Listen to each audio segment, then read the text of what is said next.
ይሁን እያለን የዛሬው ፕሮግራማችን ተጀመረ ማለት ነው። ለፕሮግራም ወደ እናንተ እናደርሳለን ማለት ነው። እናንተ ደግሞ ከእናንተ የሚጠበቀውን ነገር ታደርጋላችሁ። እስካሁን ድረስ ባለው የታሪኩ ሂደት መስጫው ላይ አስቀምጡልን።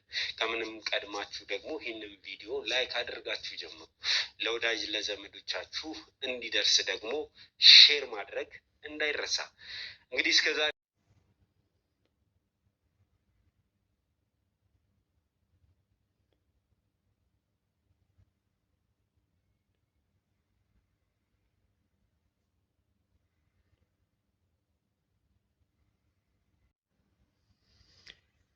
ሰላም ጤና ይስጥልኝ። ውድና የተከበራችሁ ውድ ሆናችሁ የኔ ቤተሰቦች እንዴት ናችሁ? ሰላም ናችሁ? ሰላማችሁ በያላችሁበት የምዳርቻ ሰላም እና ፍቅር እየተመኘሁላችሁ ዛሬ በአዲስ ነገር ነው የመጣሁት። እንግዲህ የምታያቸው አንዳንድ ነገሮች አሉ። ዛሬ ዘላለምን እየላችሁ የመጣሁት እንግዲህ ዘላለምና ልዑል እንዴት ተገናኙ፣ በምን ጉዳይ ነው በሚለው እንግዲህ ያው ታውቃላችሁ አባት ነኝ ምንድን ነኝ እያሉ በጥያቄ የሚያጨናንቁት ሰሞኑን ልዑል ላይ የደረሰው ነገር እያያችሁ ነው።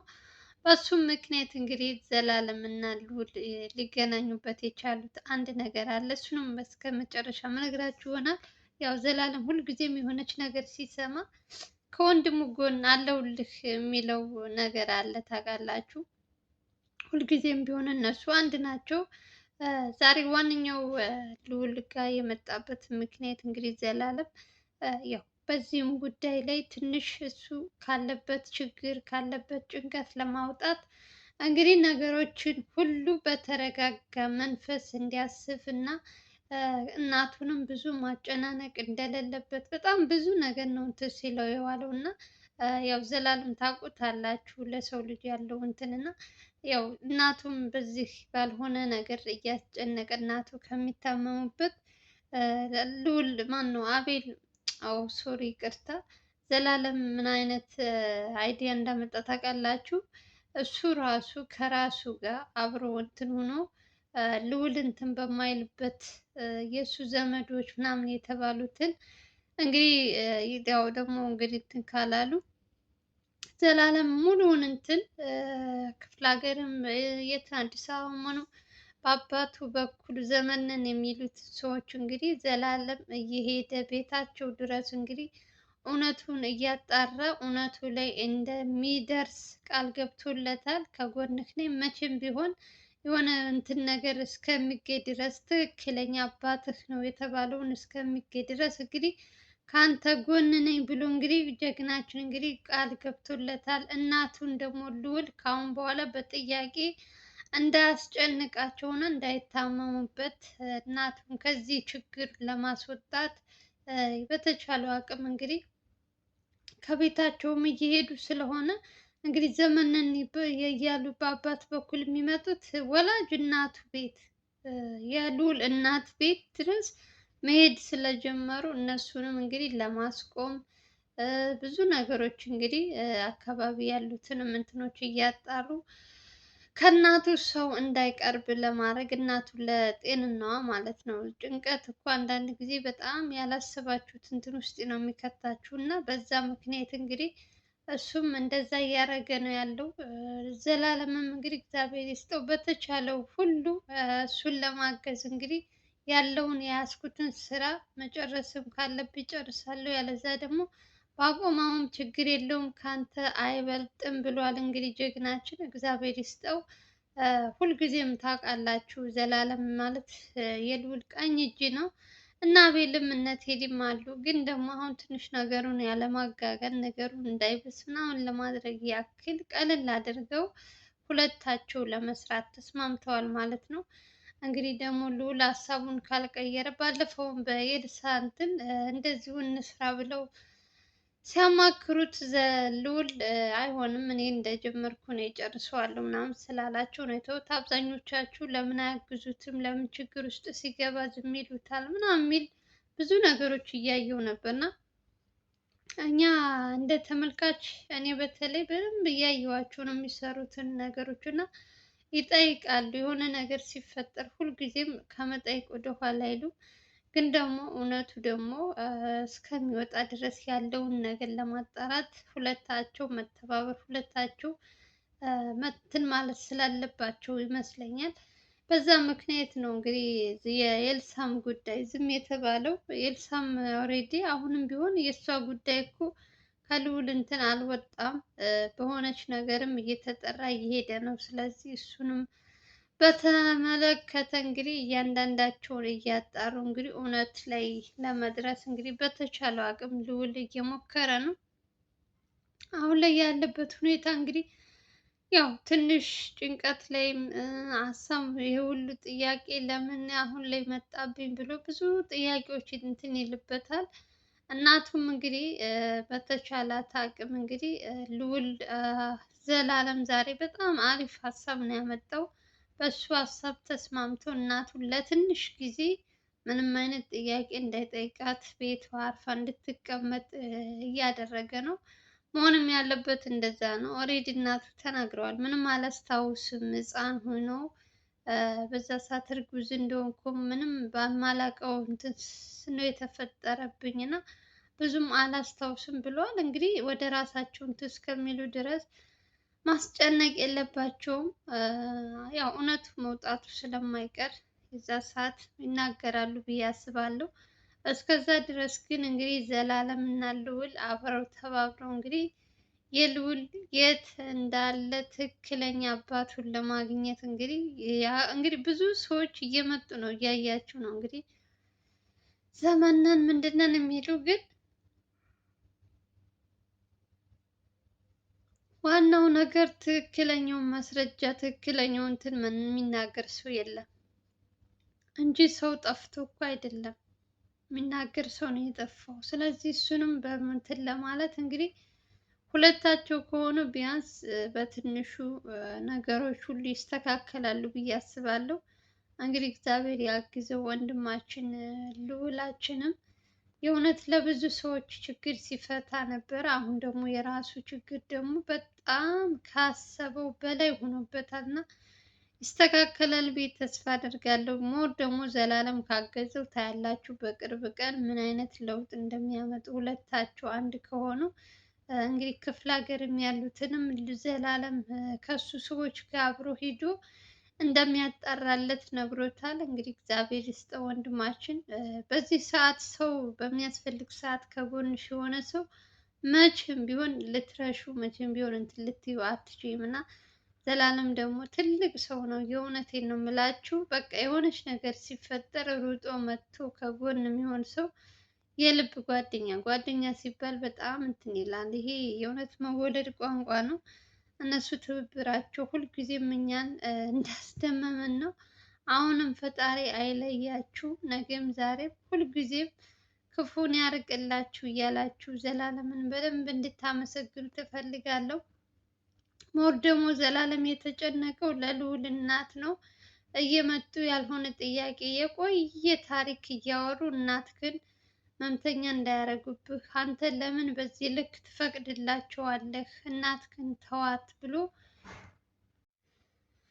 እውነት ሁልጊዜም እውነት ናት። እንግዲህ ተደብቃ አትቀርም። እውነቱ መውጣቱም አይቀርም። ልዑልም እንግዲህ እንደዚህ አዝኖ አይቀርም።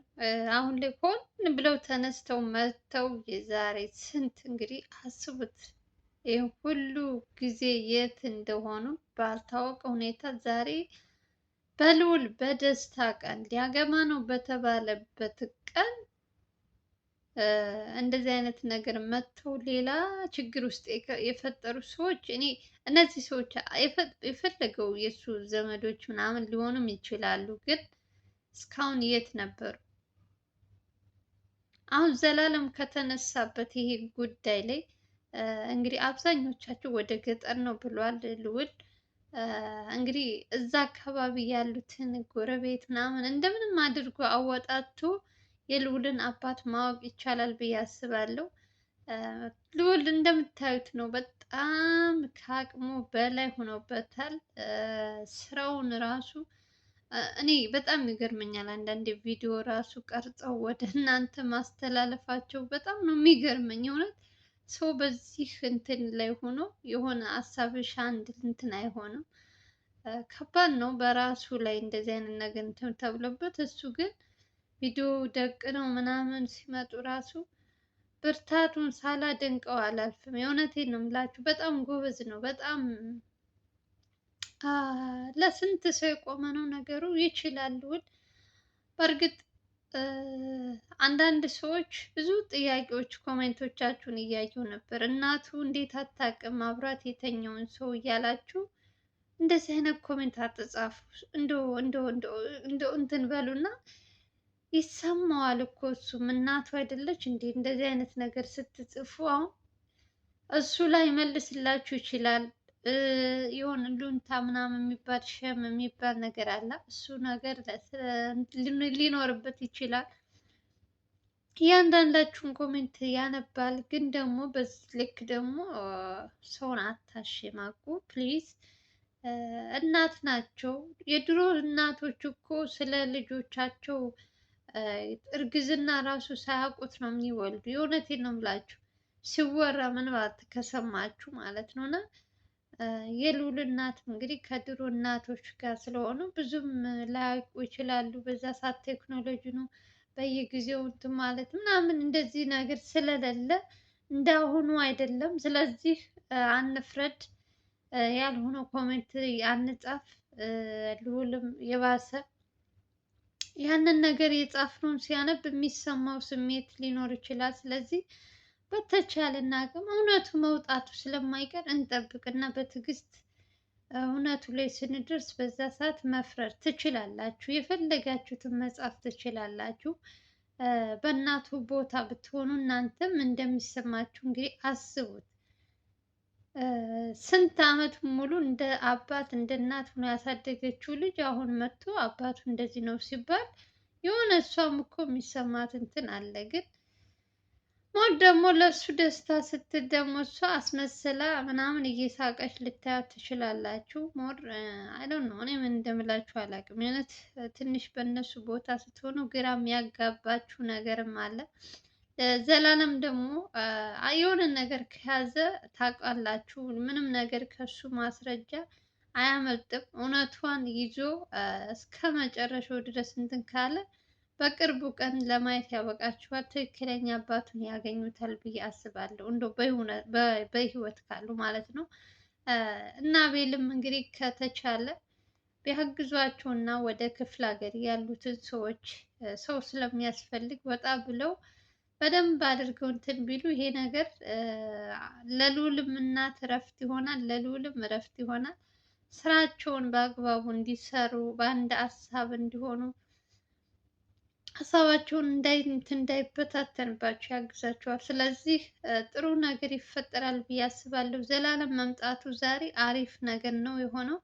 ለእሱም አጠገቡ ሰው አለኝ ማለቱ ራሱ ትልቅ ነገር ስለሆነ ያው የሚከፋችሁ ሰዓት ላይ ደግሞ ሰው ያስፈልጋችኋል። የሆነ ከጎናችሁ ሰው እንዳለ ይሰማችኋል። ስለዚህ በሱ ቦታም ስትሆኑ ትንሽ ይከብዳል። ዘላለም ዛሬ የሆነ ትልቅ ስራ ነው የሰራው። መምጣቱ ከጎንህ ነኝ ማለቱ ራሱ ትልቅ ነገር ነው። በቀጣይ ደግሞ ምን አዲስ ነገር ይመጣል የሚለውን አብረን እናያለን። እኛ ደግሞ በተቻለን አቅም ቪዲዮአችሁን ላይክ ሼር እያደረግን ቪዲዮ ሲለቀቅ አብዛኞቻችሁ ገብታችሁ ነው የምትወጡት። ላይክ ለማድረግ እየተለመናችሁ ልዑል እንደዚህ ሲለምን እኔ አይቼ አላውቅም። የእውነቴን ነው የምላችሁ። ላይክ አድርጉ ሼር አድርጉ ሲል በጣም ተማሮ ነው እንትን እያለ ያለው። አብዛኞቻችሁ ገብታችሁ ነው የምትወጡት። ላይክ አድርጉ በቃ ምንም ነገር ባታደርጉ ቪዲዮ ላይክ ካረጋችሁ ለብዙ ሰው ተደራሽ ይሆናል። ይሄ ነገር ብዙ ሰዎች በዚህ እንትን ላይ ሊያልፉበት ይችላሉ። የብዙ ሰው አጋጣሚ ሊሆን ይችላል። ስለዚህ ይማሩበታል። በቻላችሁት አቅም አይታችሁ አትውጡ። ላይክ አድርጉ ማለት ነው። አዲስ ከሆናችሁ ደግሞ ሰብስክራይብ ብታደርጉ ምንም ከእናንተ የሚቀንስባችሁ ነገር ስላልሆነ ሰብስክራይብ አድርጉ። በተረፈ እንግዲህ ሰላም ነገር እንሰማለን ብለን ተስፋ እናደርጋለን። ነገሮች ሁሉ ለበጎ ሆነው መልካም ነገር ልዑልም በሚያስበው ተሳክቶለት እንግዲህ ትክክለኛ አባቱን አግኝቶ ወደ ቀድሞ ስራው በአንድ ልቡ ይመለሳል ብዬ ተስፋ አድርጋለሁ። ከእናቱም ጋር ሰላም ወርዶ የሚፈልጋትን ሴትም እንግዲህ እንደሚያገባ ተስፋ እናደርጋለን። እኛ ብቻ ጸሎት እናደርግ፣ በትዕግስት እንጠብቃለን። ያልሆነ ኮሜንት መጻፍ ትተን የሰውን እንትን ማበላሸት የሰውን ስለ ድሮ ታሪክ እኛም ብዙ ነገር አለን እኮ አንዳንድ ጊዜ የሰውን ዙሪያ እናያለን እንጂ የራሳችን ከኋላችን ብዙ ነገር አለ ተደብቆ እና በሰው በየቤቱ ብዙ ነገሮች ስላሉ የሆነ ሰው ላይ መፍረድ ትተን ነገ ጠዋት በእኔ ምን ይመጣል ብለን ማሰብ አለብን ብዬ ነው እኔ የማስበው። ለማንኛውም የምወዳችሁ መልካም መልካም ነገር እንመኝለት ለልዑል ይስተካከላል ብላችሁ ተስፋ አድርጉ። ለማንኛውም ሰላማችሁ ይብዛልኝ እያልኩ እንግዲህ የዛሬው ቪዲዮ ይመስላል። ዘላለም ምን ተሰማችሁ? በዚች በሚያስፈልገው ሰው በሚያስፈልገው ሰዓት መጥቶ እኔ ከጎን ካለው ክፍለ ሀገር ያሉትን ሁሉን እየሄድኩኝ አጣራለሁ ብሎ ሲል ምን ተሰማችሁ? እስኪ ባላችሁ ኮሜንት ስር ጻፉልኝ። አዲስ ከሆናችሁ ደግሞ ሰብስክራይብ አድርጉ። ዛሬ በዘላለም እና በልዑል ስም ቪዲዮ 200 ላይክ አስገቡ። የእውነቴን ነው የምላችሁ። ሰው 1000 10,000 ይላል። እኛ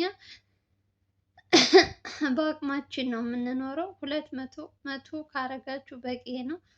ስለዚህ ላይክ አድርጉ ስትጀምሩ፣ ገና ስትጀምሩ። ከዛም በላይ ማድረግ ትችላላችሁ እኮ ቪዲዮ የምታዩት ሰዎች እኮ ከ600 500 1000 ሰው ናችሁ። ግን የምታደርጉት ላይክ ደግሞ በጣም ትንሽ ሰዎች ናችሁ። እና በቻላችሁ አቅም ላይክ አድርጉ። አላብዛባችሁ። ሰላማችሁ ብዙ ትርፍ ይበልልኝ። በሌላ ቪዲዮ እንገናኛለን። ባይ ባይ።